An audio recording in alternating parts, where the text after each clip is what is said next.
Sejam muito bem-vindos ao Papo de Corredor, o podcast do iFood Benefício. A gente está aqui no CONAR, o maior evento de RH da América Latina. Esse barulhinho que vocês estão ouvindo no fundo aí, ó, é a multidão que está por aqui, passando por vários estandes. E muita gente nos assistindo ao vivo aqui, dando tchauzinho para nós ali, a coisa boa, assim que é bom. Esse negócio tá bom demais. Aqui a gente vai falar sobre liderança, sobre um monte de tipo de conversa. Vai ser uma conversa inspiradora, porque a liderança que a gente está falando aqui hoje, a gente vai falar sobre a importância da liderança feminina. Que isso é um assunto que me interessa demais, interessa muita gente que está ouvindo a gente e tem que interessar mesmo, porque as mulheres estão cada vez mais conquistando espaço no mundo corporativo e tal, mas ainda existem muitos desafios a serem superados. Então, para a gente entender melhor essa realidade, a gente celebrar as conquistas, as lutas e tal, eu trouxe aqui duas mulheres incríveis, vou descrevê-las aqui, vamos ver se vocês concordam com isso aqui, hein? Daniela Zilberkan, Head de Marketing e Growth do iFood Benefícios, que está fazendo a diferença no mercado. A Dani está no iFood desde 2021, onde ocupou os cargos de esses cargos eu adoro os nomes. Head de Data and Analytics, para a unidade de negócios de Fintechs. Head of BizDev and Head of the Growth of the iFood Benefícios. Rapaz, complica isso aqui, ó. Cada palavra em inglês é um zero a mais que vai tendo no salário. A Dani vai compartilhar suas experiências e mostrar pra gente como é possível romper barreiras e construir uma trajetória de sucesso. Tá certo assim, Daniela? Falei direitinho? Falou perfeito. Tá bom. Vou cobrar o salário. Tem que cobrar agora, né? E a Cláudia Colapel, que para completar aqui nosso time de mulheres inspiradoras, é CEO e fundadora da Angel Us Network, que está à frente de uma rede que apoia e impulsiona o empreendedorismo feminino e é uma referência em liderança. Cláudia vai nos mostrar como a liderança feminina pode transformar a cultura de uma organização e inspirar outras mulheres a alcançar seus sonhos. Assim espero. É assim que será, então. Muito bem, muito bem. Eu quero fazer uma pergunta para a Daniela começar, mas eu quero fazer, na verdade, para as duas, assim. Porque, assim, os principais desafios que você encontra como mulher nessa trajetória profissional, que obstáculos foram esses que você superou? Mas enfim, acho que as duas devem ter boas respostas para isso. Legal. Eu sempre tive uma carreira muito técnica, então eu sempre trabalhei em ambientes mais masculinos. Atualmente eu trabalho aqui no marketing. E ao longo da minha trajetória, eu sempre foquei em dados, então são carreiras conectadas muito com a área de tecnologia e sempre tive cercada por parceiros no trabalho, colegas e gestores majoritariamente masculinos. O desafio sempre foi como entender como se posicionar e se destacar, conseguindo ao mesmo tempo não ter uma postura agressiva e tirar ali qual que era realmente a minha essência para não mimetizar o comportamento e, ao mesmo tempo, achar o meu espaço ali nesses contextos. Perfeito.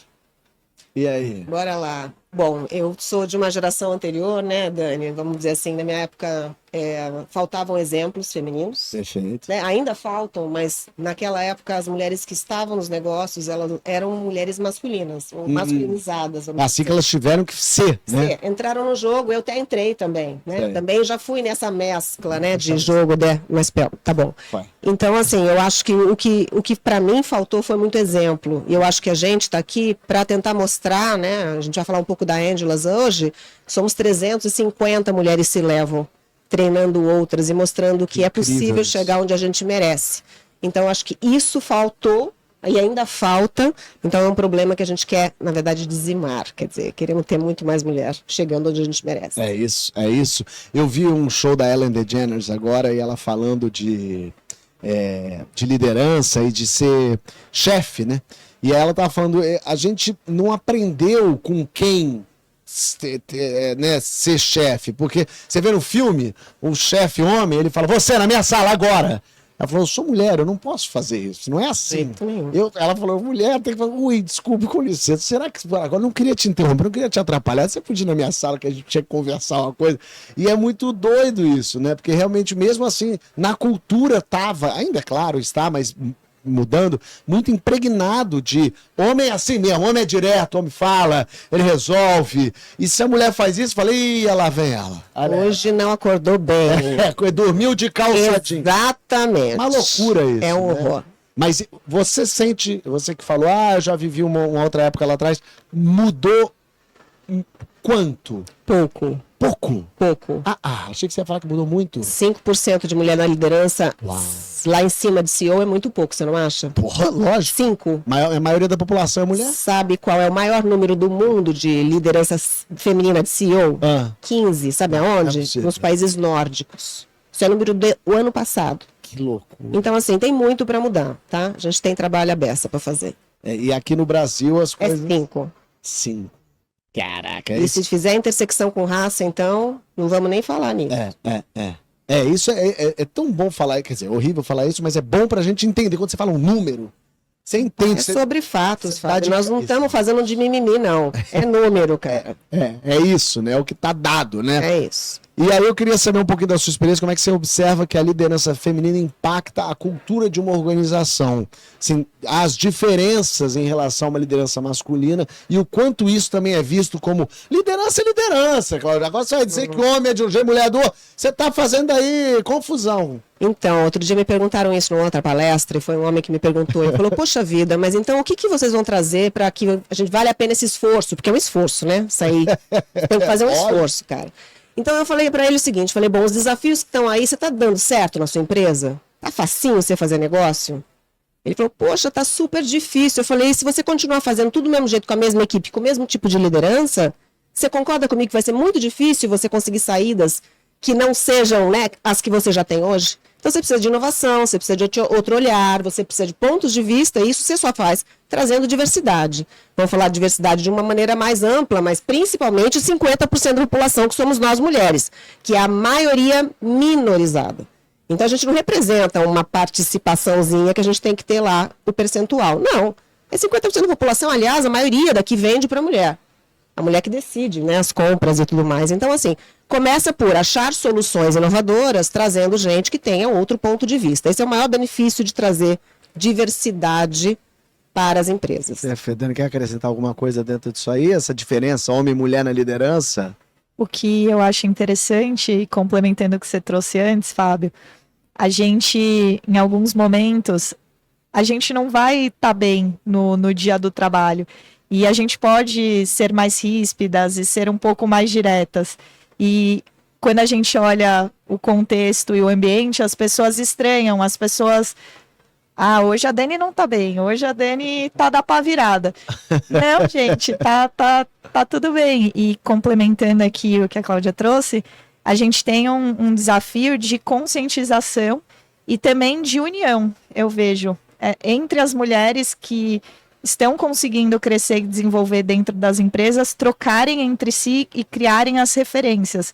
Eu sinto muita essa falta de ter referências. Eu sempre tive majoritariamente gestores homens. Acho que eu nunca tive, na verdade, uma gestora mulher. E você tem essa dificuldade. Como que é essa referência? E existe, sim, uma diversidade de pensamento e comportamento, não só falando em relação a gênero, mas também outros aspectos. Outras diversidades. E como é que a gente pode criar um ambiente mais inclusivo? Encorajar o desenvolvimento de mais mulheres em posições de liderança? Eu acho que o primeiro ponto que eu falo, e eu valorizo muito isso, e eu posso falar com confiança e causa, eu tendo a, sempre quando a gente vai abrir uma vaga, a gente, se é uma mulher que saiu, repor por uma mulher. Por quê? Porque existe uma dificuldade em alguns momentos das mulheres sentirem confiança e que elas são capazes de preencherem aquela posição. Se você olha uma descrição hoje de uma vaga, ela tem 1 milhão de coisas, né? A pessoa tem que você fazer 1 milhão de piadas com isso. A pessoa tem que ser o unicórnio, né? Ela tem que dar pirueta, tem que pular num pé só. E a mulher vê aquela vaga e ela, por educacionalmente falando e culturalmente falando, a gente sente uma insegurança e não preenche, não se candidata para essa vaga. Então, normalmente a gente recebe muito mais candidaturas masculinas do que femininas para algumas posições, principalmente posições mais técnicas. E aí a gente precisa ter um pouco de paciência e resiliência para esperar um pouco e buscar a pessoa realmente para manter essa diversidade. Se a gente não contratar, desenvolver essas pessoas e criar o espaço seguro para essas pessoas, pensando, né, eu não posso só contratar, eu também preciso ter uma segurança psicológica dentro das empresas para as pessoas se desenvolverem. Se a gente não fizer isso, a gente não vai conseguir chegar nos objetivos que a gente precisa. E aí, quais as dicas você daria, Cláudia, assim, para as mulheres que desejam alcançar essas posições de liderança? Tem alguma coisa que você falaria ou para preparar, ou para... Então, eu acho que uma das coisas que a gente tem que realmente lutar é o seguinte, contra a nossa cabeça. Ela trouxe aqui a questão da insegurança, é uma questão de viés. A gente está realmente, foi criada, essa cultura matriarcal pouca, né? Eu venho de uma família matriarcal, eu acho que isso faz parte aí da minha subida aí na carreira, é porque eu tive exemplo dentro de casa, eu estou na 4ª geração de mulheres líderes na família, mas a maioria vem de famílias patriarcais. Né? Então os exemplos onde é que o homem que é o rimo de família, ele que trouxe, ele que fez e sustenta a casa. Ele sustenta a casa, então você é o segundo da casa. Então esse é o papel da maioria das mulheres do mundo, como eu trouxe para você os números, né? Não é só do Brasil. E sendo que as mulheres que estão em casa fazendo serviços de casa não é considerado um trabalho. Não, e não são remuneradas também. Não, é um trabalho louquíssimo, é um negócio que ocupa a vida dessa mulher e é considerado como se ela não fizesse nada da vida. Exato. Do lar. Exato. E a gente tem aí estatística, e o meu trabalho na Ângelos é um pouco para ajudá-las, que é o seguinte, é muito raro você ter uma mulher que pensou o que ela quer ser quando ela crescer, que sabe qual que é o ponto forte aonde ela faz uma coisa e de verdade faz a diferença para alguém. E quais são os pontos que ela de verdade tem dificuldade? Todos nós temos, homens e mulheres. Mas os homens parece que nem pensam que tem problema. Eles só vão. É cultural isso. E a gente fica olhando só o que a gente não tem. E não olha o que a gente tem. E a gente pode tanta coisa, né? Contanto que a gente saiba o que a gente trouxe para o jogo. O que eu falo, é muito mais fácil você se dar bem, você vai ser uma líder, você vai ser uma mulher de sucesso, se você identificar em você. Então é o autoconhecimento. O que você tem para trazer para esse jogo? O que você faz bem que todo mundo elogia? Então essa é a primeira coisa. Autoconhecimento para mim é chave, é o número 1. Para qualquer um, homem também, tá? Não estou só falando, mas é que a mulher precisa chacoalhar para ela pensar. Porque ela só vai. É porque se depender do homem, o homem vai deixar como tá. Exato. O homem vai deixar assimzinho, porque ele não quer sair desse lugar. Ninguém sai. Ninguém por boa vontade fala, deixa eu ir aqui, deixar você assumir essa liderança gostosa aqui. Né? Então, cotas afirmativas, eu tô com você, Dani, nisso precisa ter. Eu, como CEO, eu tinha. Se eu vou ter uma vaga de diretoria, tinha que ter 2 candidatos no final. Uma mulher e um homem. E aí ia ser por competência. Mas eles tinham que chegar com 2 finalistas. Um homem e uma mulher. Tinham. Obrigatoriamente eu exigia isso. Então, acho que isso é vaga afirmativa nesse sentido. Nós vamos tentar a competência, mas tem que ter 2 candidatos. E normalmente elas levam, tá? Sabe por quê? Porque para ela estar ali, ela teve que enfrentar tanto leão, cara. Ela não é média. Para ela ter chegado para ser uma candidata a diretora, é porque ela realmente se destacou na carreira atrás. É isso que é importante, porque ainda como a gente é minoria, quem chegou lá porque é muito diferenciada. E você acha que o futuro da liderança feminina está aí, nesse tipo de ação afirmativa? Eu acho que esse é um começo, tá? Eu acho que sim, isso é um começo, porque é como aquela coisa de a gente precisa incentivar, senão não vai rolar. E aí, por incentivar, você vai ter mais exemplo. E, por exemplo, você vai incentivar as outras a chegarem, porque hoje não tem isso, hoje falta esse exemplo. Então, esse é o começo. Mas o caminho é muito longo, nós estamos falando de 5 aqui, 15 na Dinamarca, cara. Que loucura. E políticas públicas sendo colocadas lá, educação, quer dizer, os caras estão muito à nossa frente, então precisa muito do incentivo ainda. Não dá para deixar como está sem fazer nada afirmativo, entende? Total. E não dá um desânimo, Daniela? Você olha isso, não dá uma sensação que vai ser uma luta para minha bisneta mesmo. É isso mesmo, o número é 131 anos. Ó. São 5 gerações, que não é nem bisneta, nem tataraneta, cara. Que loucura. Vai longe essa luta. Eu tô deprimindo. Eu gosto do desafio. Então, é a luta. Eu acho importante a gente ter ambição e não deixar as dificuldades limarem aí o nosso desejo, a nossa vontade de realmente fazer acontecer. É super importante isso. E complementando, a gente, além das vagas afirmativas, a gente também precisa incentivar as pessoas que estão dentro das empresas, desenvolverem essas pessoas Isso aí. e ter um olhar diferente. Não tratar todo mundo igual. Entender que por sermos mulheres, vamos ter dificuldades diferentes, problemas diferentes. Oportunidades. Exatamente. E também considerar essa questão, uma coisa que eu trago muito, essa questão da maternidade também. Que em alguns momentos eu vejo muitas mulheres hoje estão até questionando, a questão da maternidade, né, vai prejudicar minha carreira, eu não vou conseguir virar líder, e estão postergando essas decisões por conta disso.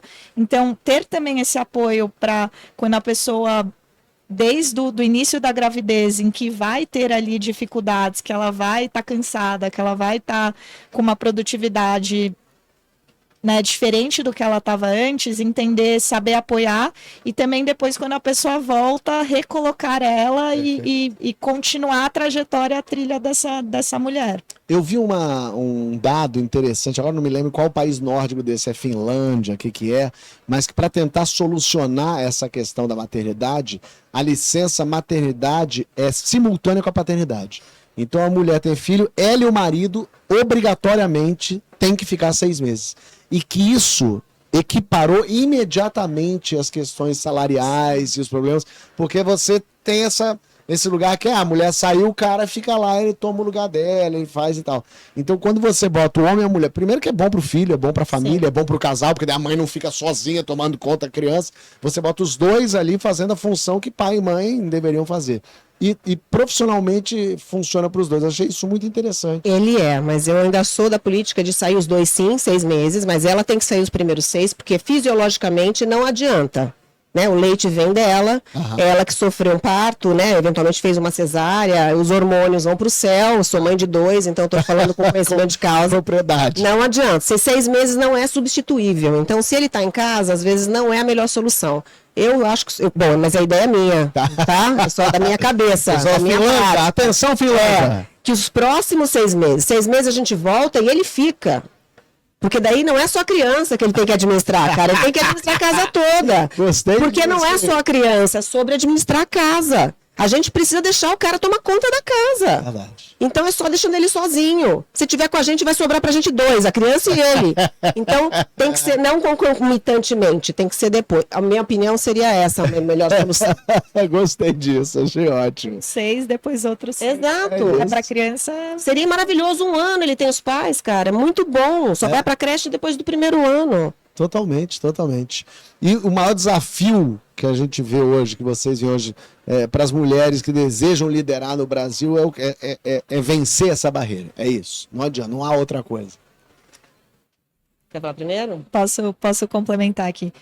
Eu acredito que, assim, falando por mim, pela minha experiência, o que eu converso com outras mulheres que têm esse desafio. É ter a oportunidade. Então, em alguns momentos não tem um espaço e você não se sente competente o suficiente para ocupar esse espaço. E quanto mais, o que é difícil, Fábio? Quanto mais você vai desenvolvendo e crescendo na sua carreira, mais difícil vai ficando você crescer mais. Perfeito. Então, quando você é um estagiário, você tem diversos steps ainda para você percorrer. Quando você já é uma gerente, né, você tem outros steps, então vai ficando cada vez mais difícil. E uma vez que fica cada vez mais difícil, por mais que estemos numa empresa, a empresa não deixa de ser uma pequena sociedade ali dentro, igual ao mundo lá fora. Então existe concorrência, existe a competição. Então saber como trabalhar nessa concorrência, nessa competição, o ambiente ali para você circular, você criar as relações, você conseguir se posicionar e mostrar que você é capaz e que você está preparada para isso, eu diria que é a maior dificuldade. Eu vejo que os homens têm mais facilidade de fazerem isso, eu vou usar um termo aqui, porque tem a broderagem ali, eles se conectam mais fácil entre até os os temas, ou quando você vai num restaurante, tem vários casais, é muito comum você ver as mulheres sentadas de um lado, os homens sentados do outro. Você tem normalmente como mulher melhores amigas. É mais difícil você ter o seu grupo de melhores amigos homens. Então, a forma como a sociedade está organizada e estruturada, existe ali uma lealdade e até você se sente mais familiarizada em estar perto ali conversando com mulheres do que com homens.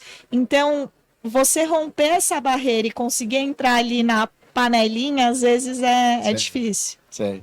E eu falo por conhecimento próprio. A maioria dos meus pares são homens, então existe essa dificuldade. E acho que vale lembrar para quem está ouvindo a gente que esse papo aqui não é um papo abaixo aos homens. Não queremos homens mais. Não tem nada a ver com isso. Os homens são péssimos líderes, eles fazem mal para a gente. Não é isso que vocês estão falando. Eu acho a gente tem que nem pareceu que foi isso, mas não. eu acho importante falar, porque pode ter gente com uma cabeça também já pensando nesse lugar, que é um lugar totalmente enviesado, já deturpado, e que não é nada disso que vocês estão pregando, falando. É isso. Inclusive, conheço alguns igual. Tenho amigos que são. Amigos que são. Eu acho que essa coisa do Brasil, você está trazendo isso, né, Poxa, mas assim, a primeira coisa é a gente trazer o He for She, né? Eu não sei se você está vendo minha camiseta, quem está vendo aqui, eu tô convidando. E eu trouxe uma para você também, que eu vou te chamar para mulherar. Vamos mulherar. É um verbo que a gente está chamando. As minhas estão pedindo para eu levantar aqui, ó. Peraí. Olha aí, ó. Vamos mulherar.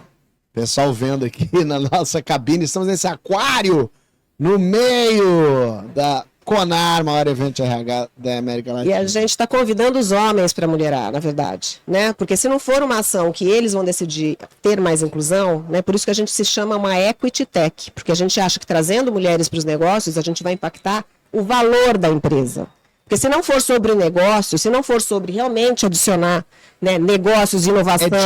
É dinheiro, cara. É isso. Mulher no negócio é dinheiro, né? Então, enquanto a gente não trouxer, e os caras aqui vão decidir, porque 95% são CEOs, e por isso a minha conversa é com eles, né? É convidá-los a colocar um programa para preparar essas mulheres, para que elas estejam prontas para as próximas promoções acontecerem com elas. Porque vai acontecer... Por causa dos vieses, ela desistir. A hora que ela pega um bebê e coloca no colo, cara, para ela voltar a trabalhar com a mesma vontade de antes, vai ter um monte de dúvida se ela não estiver no lugar correto da promoção. Perfeito. Ela vai sair. A maioria sai. Aí cai metade da mão de obra feminina na hora da maternidade. Metade. Então a gente entra 55, nessa hora fica 30. A curva cai, é uma pirâmide, vai afunilando. Então, assim, os homens precisam estar querendo puxá-las pela mão, então elas precisam estar no lugar correto, precisam ter programas para identificação desses talentos. Tem um trabalho grande para ser feito, mas se eles não forem nossos parceiros e não entenderem que a gente agrega valor por causa de tudo que a gente conversou aqui, não vai mudar. E a gente também tem que fazer a nossa parte. Os negócios, eles não só acontecem, a gente estava falando lá, né, Dani? Eles não acontecem só nas companhias, né? Existe o happy hour, né? Existe o cafezinho, e a gente tem que achar conversar com os homens fora do horário, e eles também. E para isso a gente precisa ter o nosso companheiro ou a nossa companheira em casa segurando a onda, porque a gente tem que estar fora dos horários fazendo negócio, porque os negócios acontecem fora do escritório. O network. Exatamente. E esse é um assunto, a gente está falando aqui desse mundo empresarial, mas se a gente jogar para o mundo artístico, da onde eu venho, é a mesma coisa. A comédia, então, é um lugar em que sempre houve, ainda há muito essa coisa da humor de mulher. Mulher não sabe fazer humor, mulher não sabe fazer comédia. Meu Deus, a gente pode falar aqui 25 só de cabeça, mulheres rapidamente, assim. E eu tava vendo a Tina Fey falar. A Tina Fey é uma das melhores e atrizes hoje do mundo da comédia, e chefiou, foi a primeira mulher a chefiar a sala do Saturday Night Live e tal, e ela contando isso, que ela chegou um dia, na primeira vez então, que ela assumiu ali, ouvindo ideias das pessoas, tinham roteiristas homens e mulheres, e ela leu um roteiro e amou o roteiro, falou, nossa, esse roteiro é muito engraçado, de quem que era? De uma mulher. Pô, esse roteiro é ótimo. Ela falou, você escreveu agora? Ela falou, não, eu já escrevi isso tem 5 anos. Ela falou, você não apresentou? Ela falou, não, apresentei, mas é porque os caras não entendiam isso. Eles não achavam graça. Falou, mas isso aqui é muito engraçado. Ela falou, pois é, mas é porque você é mulher, você entende porque isso aqui é engraçado. Os caras que vinham aqui, por mais legais que eles fossem, eles ainda não tinham a cabeça de, bom, talvez eu não esteja entendendo essa graça e vale a pena a gente entrar nisso. Claro. Porque você precisa moldar um pouco a cabeça. E é por isso que eu também queria já jogar a próxima pergunta, que é o quanto as empresas estão preparadas por dentro para combater preconceito, discriminação de gênero, enfim. Hoje no Brasil, o quanto essas empresas estão letradas nesse assunto para poder dizer, ó, aqui dentro vai funcionar dessa forma? Eu me sinto muito privilegiada por trabalhar no iFood Benefícios, porque eu tenho certeza que é um outlier o iFood. A gente valoriza bastante essa questão de diversidade, inclusão. Tem muito programa, muita coisa. O próprio time de RH apoia muito e educa as pessoas, porque não tem que ser um movimento só do RH, né? O RH, ele é guardião da cultura, ele é guardião dos desdobramentos e das iniciativas, mas as pessoas têm que apoiar e praticar isso no dia a dia delas. De qualquer forma, eu acho que quando a gente olha o Brasil, né, quando a gente pega o Brasil como um todo e a realidade, não é essa a realidade. Eu tenho certeza disso. Eu não sei a estatística, mas eu boto minha mão no fogo sobre isso. E a gente tem que... Eu gosto dessa ideia de pegar empresas também que têm essas iniciativas no seu dia a dia e conseguem mostrar o impacto em resultado, o impacto em outros aspectos também, e levar esses estudos de casos para outras empresas se inspirarem e verem que é possível. Porque muitas vezes, e aí vale para... A gente estava falando de startups e forma de desenvolver as coisas, as pessoas têm medo de começar. Então, tem que ver que não é difícil começar. Começa simples, começa com uma coisinha pequena, vai testando, vai vendo. E aí depois você vai ampliando e tendo um impacto maior dentro da empresa. Exato, mas a gente foi, né? Acho que todos aqui fomos criados com Praça é Nossa, fomos criados Zorra com Zorra, tudo. Então, assim, as empresas são reflexo da sociedade, não tem diferença. São as pessoas de lá de fora que entraram para trabalhar outro aqui, planeta, não é outro lugar. Exato. Então, assim, vamos combinar que é todo mundo gente como a gente, né? E que fomos criados com essas piadinhas que hoje em dia já não são legais. E só o fato delas não serem legais já é um caminho bacana. Você pode até ter na tua cabeça que é normal, mas você não pode mais verbalizar o que seu pai falava na sua mesa. Exato. Né? Você já não ficou mais legal. Então, a gente está nesse caminho. Mas, poxa, assim, é uma educação, cara. É uma educação. As empresas vão acontecer um monte de gafes. Acontecem, não é que vão acontecer. As gafes acontecem diariamente. A gente é interrompida todo dia. A gente faz piadas que não são politicamente corretas. A gente escorrega na banana.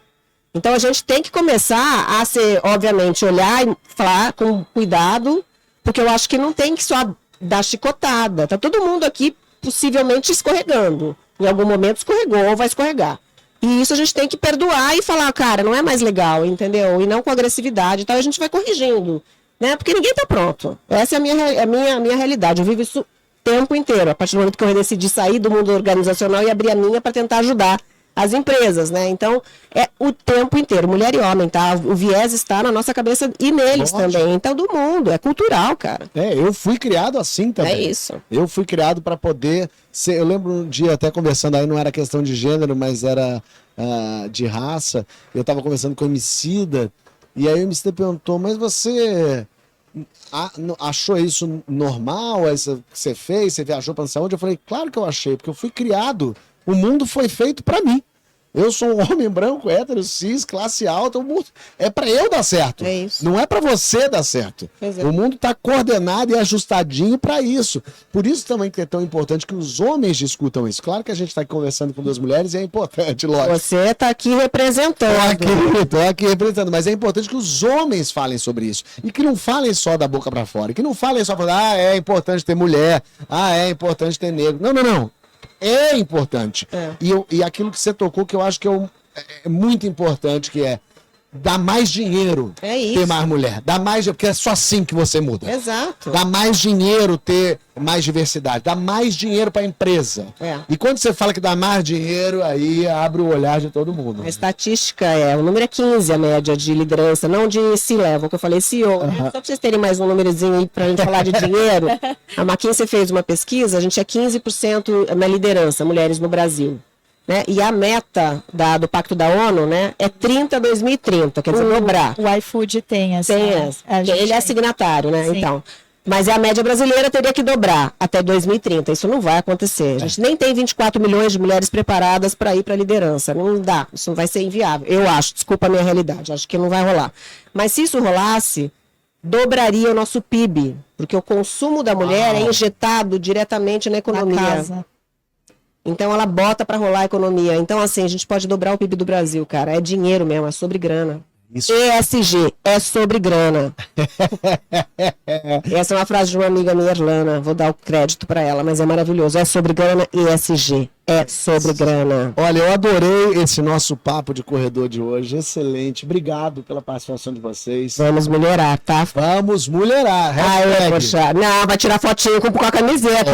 Vou fazer tudo. Vamos mulherar pra caramba. Espero que vocês também aí de casa, aí da onde vocês estiverem, tenham Obrigada, curtido. gente. Obrigado mesmo. É sempre bom ouvir, falar e reiterar e tá o tempo todo, porque às vezes a gente pensa, nós já falamos disso. Já falamos, mas é 5%, né? Vamos falar até ser 50%, né? Essa é a meta. Então essa é a ideia. Então continuem vocês aí também acompanhando nosso hub de conteúdo, o Acrescenta, e as nossas redes sociais. Em breve a gente vai ter mais papos aqui sobre o mundo do RH, novidades, tendências. Estamos hoje aqui na Conar, esse lugar maravilhoso, cada vez mais lotado, mais gente, esse barulhinho que vocês estão ouvindo aí, de gente aqui nos vendo nesse aquário ao vivo enquanto falamos aqui. Muito obrigado, meu povo. Obrigada. Obrigada, Obrigada, gente. Obrigada.